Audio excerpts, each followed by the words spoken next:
Assalamualaikum warahmatullahi wabarakatuh.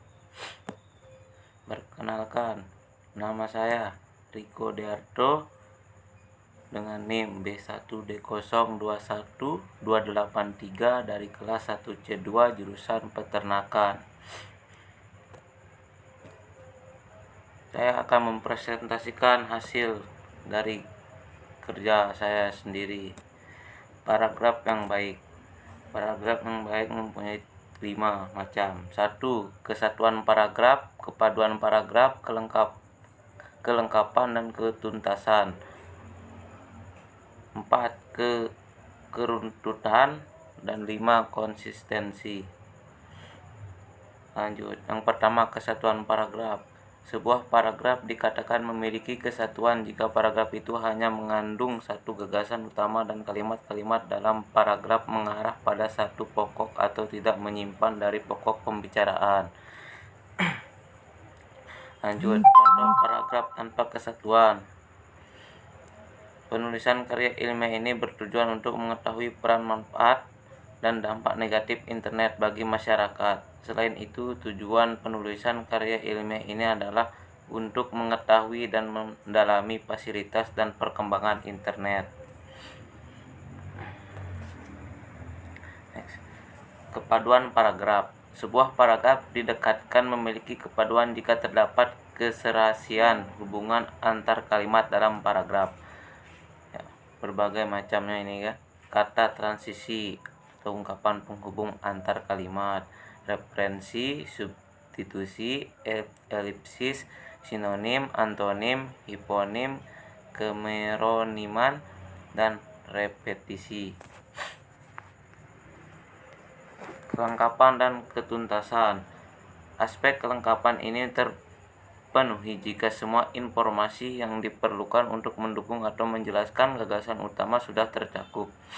Ketuntasan dapat dimaknai ke dalam pembahasan, yakni semakin konkret penggambaran satu objek akan semakin jelas informasi yang disampaikan.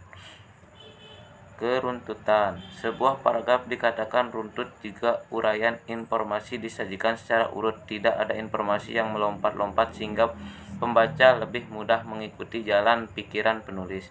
Keruntutan paragraf ditampilkan melalui hubungan formalitas di antara kalimat yang membentuk paragraf. Hubungan formalitas tersebut menunjukkan pola urutan penyajian informasi. Konsistensi.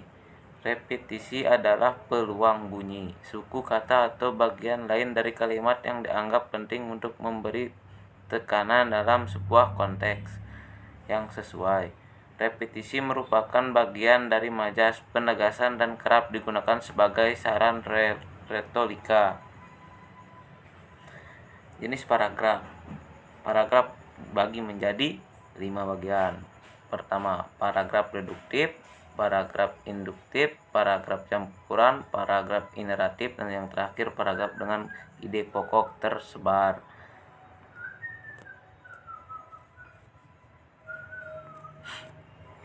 Paragraf reduktif. Paragraf reduktif adalah paragraf yang ide pokok atau gagasan utama terletak di awal paragraf dan diikuti oleh kalimat-kalimat penjelas untuk mendukung gagasan utama. Yang kedua, paragraf induktif. Jenis paragraf induktif memiliki ide pokok yang terletak pada akhir paragraf. Biasanya paragraf induktif diawali dengan penyebutan peristiwa khusus terlebih dahulu dan kemudian kesimpulan terletak pada akhir kalimat.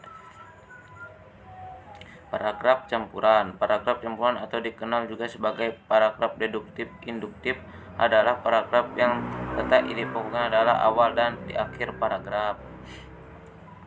Paragraf ineratif. Jenis paragraf ineratif merupakan paragraf yang memiliki ide pokok di tengah-tengah paragraf.